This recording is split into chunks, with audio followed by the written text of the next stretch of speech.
In 1981, the first National Veterans Wheelchair Games were held on the grounds at the VA hospital in Richmond, Virginia. 77 athletes from 14 states competed in sports that included basketball, weightlifting, swimming, and much more.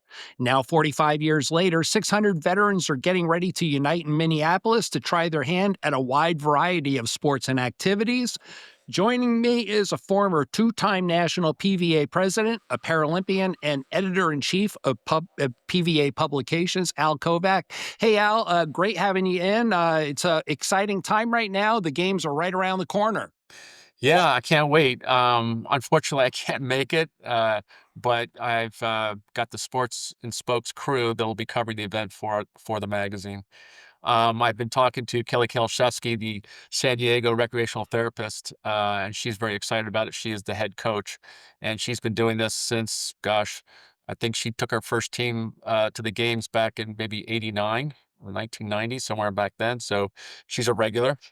And she's always impressed with the type of people that come out for the very first time. A lot of guys are and gals are just fresh out of the rehabilitation phase of their injury, and they're all trying something new, and they're scared.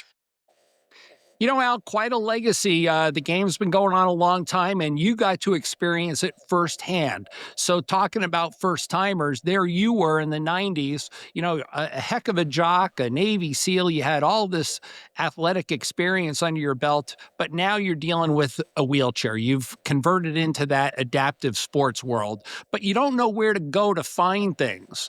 So tell me about what it was like at the first vet games for you. Was it, just getting an opportunity to experience sports once again and meeting people who are doing active things? Well, let me go back a little bit further than that, Bob. When I first got paralyzed, I thought, I'm going from the way you described me to a 122-pound skeleton in a wheelchair, and I wasn't sure what was next in my life. But the first opportunity that was given to me was to work for Paralyzed Veterans of America, and then the next job was actually to coach the swim team at University of California. And for whatever reason, those things just weren't working for me. And when Kelly Kalashevsky, my rec therapist, suggested that I try the games, I was curious but a little bit scared.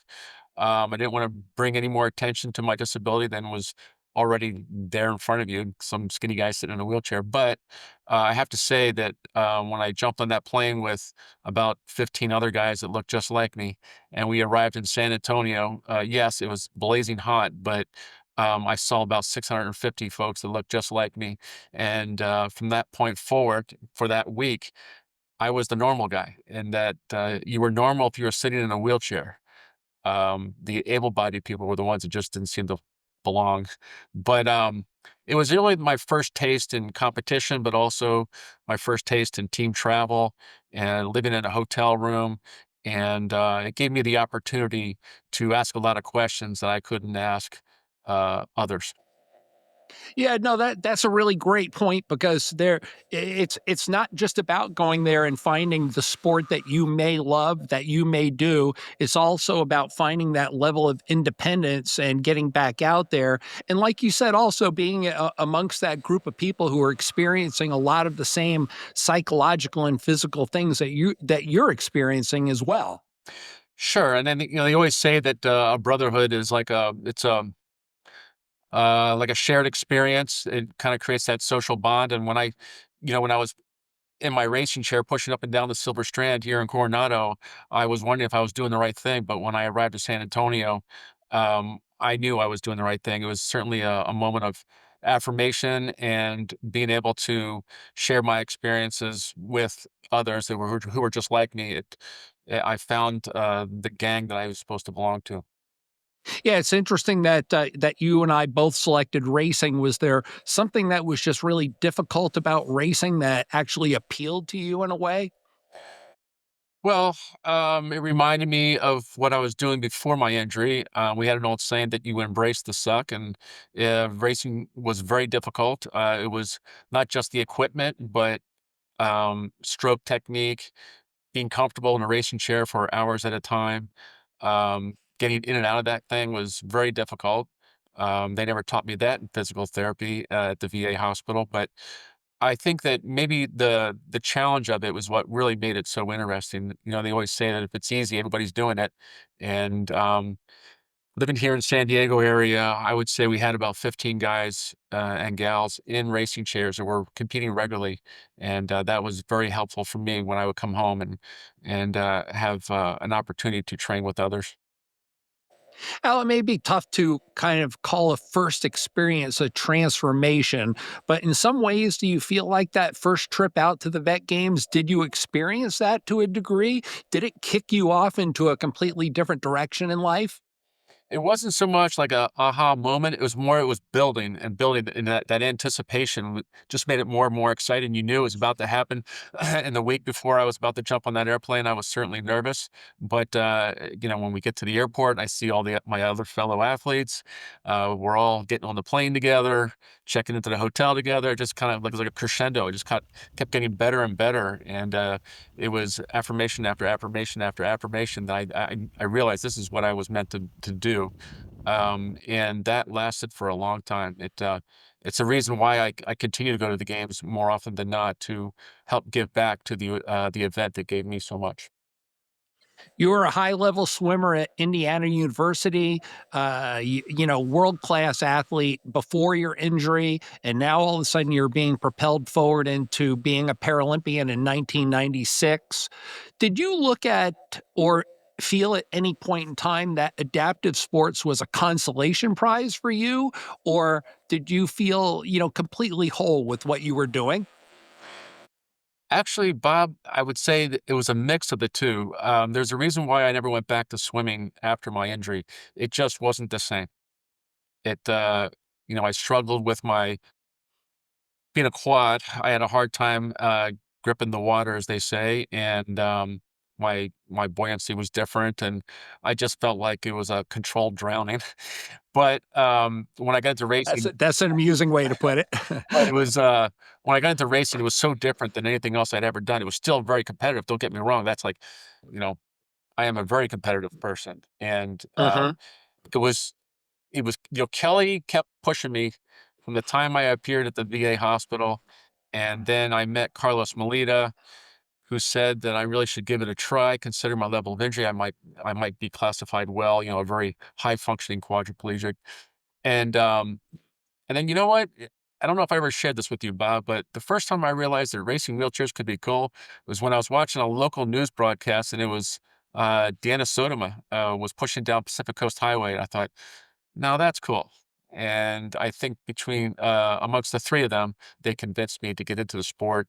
And once I made that commitment, I had all the support I needed from the Paralyzed Veterans of America and the Department of Veteran Affairs, as far as coaching, equipment, and I really felt like I had found my thing, my mojo. Great point, Al. Being a part of the VA system and having PVA behind you, those are real catalysts that push people forward. You have an opportunity to not only dabble in the sports, but also you have a shot at getting that very expensive equipment as well. Yeah, they give you everything you need to be successful. Obviously, what really is important is what's going on in your head and your heart. But if you need something like equipment or funding, I would even throw in Challenge Athletes Foundation in there because I think between those three, you're being given all the tools you need to be successful.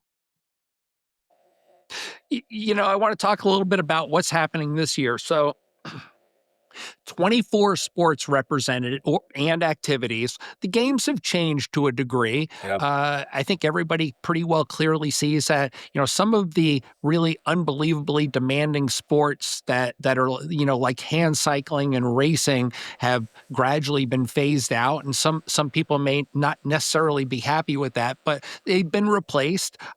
This year, there's going to be, a drone flying competition, axe throwing. There's a lot of new things that are also coming into the games, and in a way, that's adaptability to society. Do you feel satisfied in a way that the games are adapting to a new generation?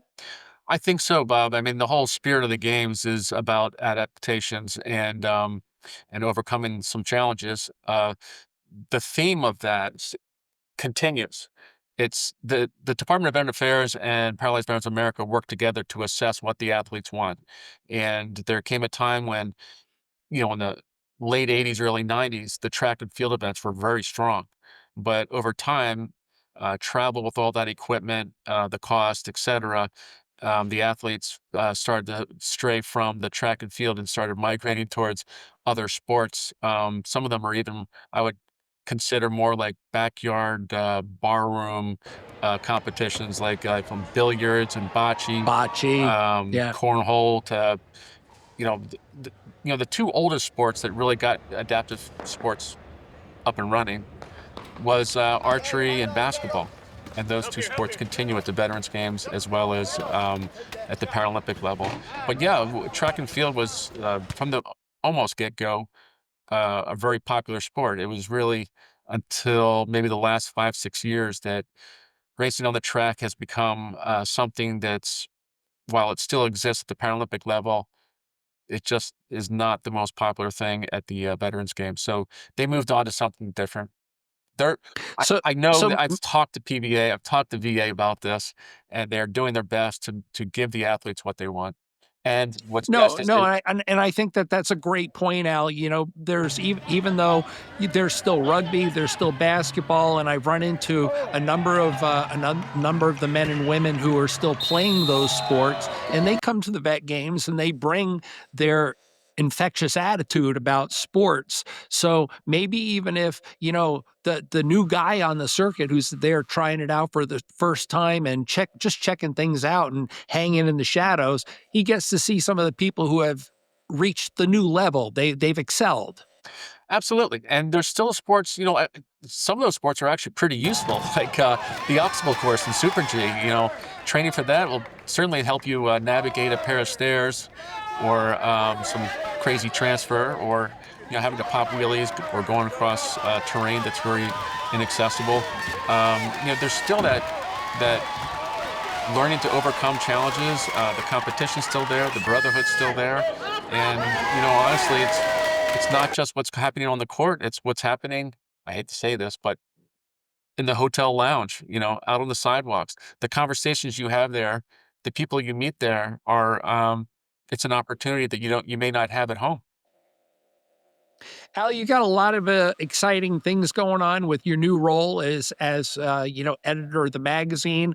Yeah, SNS, Sport and Spoke, and Paraplegic News have both been around for the better part of 50 years. I mean, it's amazing to think a half a century of writing magazines, and you have jumped into a role where you're trying to make the magazine a little bit more progressive. You're adjusting to the future. What kinds of exciting things are hanging out there in the future that we may see? Well, every editor-in-chief of those magazines brings something new.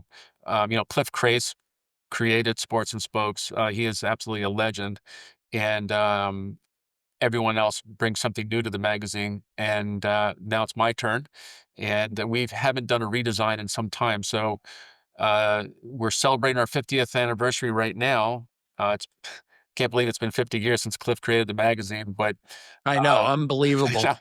but we're going to try something a little different. We're partnering with you guys at Detours, and we'll have a bigger presence on social media.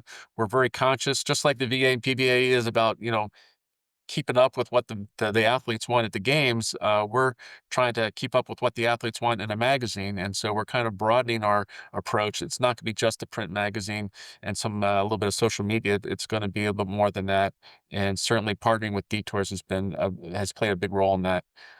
In addition to the Sports and Spokes, Paraplegia News has been around for almost 80 years now, and Unbelievable.